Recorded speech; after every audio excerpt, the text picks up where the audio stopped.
That breaking news is in Murray Hill, where neighbors say a 17-year-old was killed within the last hour. Action News Jax received this new picture of the victim, Adrian Moses.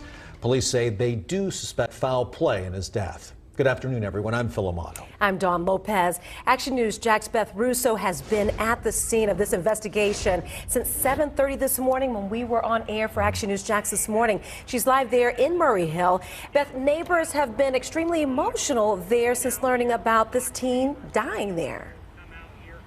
And we have seen people walking right up to this tape in tears. And I want to point out, this is a fairly large scene. You can see investigators have been here on Day Avenue, where they say a body was found early this morning.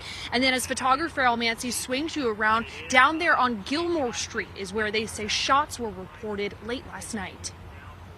Evidence markers are out on Day Avenue in Murray Hill, where police say they found a young man dead.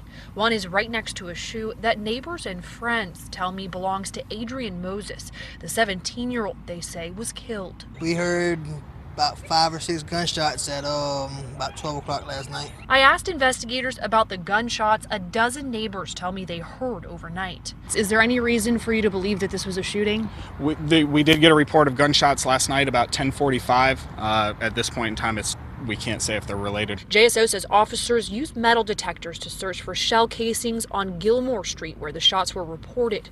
They're working to learn if the gunfire is connected to the homicide, but say the victim has no apparent bullet wounds or injuries. It's crazy because we just moved over here. Like, we've only been here a month, and we moved out of one bad neighborhood to get away, but moved right back into another crazy neighborhood. Police say they don't have a suspect or any witnesses.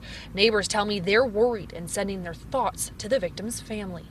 It's sad because, you know, everybody getting killed these days, but every other day somebody's getting murdered. Right now I'm talking to neighbors and friends working to learn more about the young man who was killed here. All of that all new on Action News Jax at 5. We're live in Murray Hill this afternoon. Beth Russo, Action News Jax.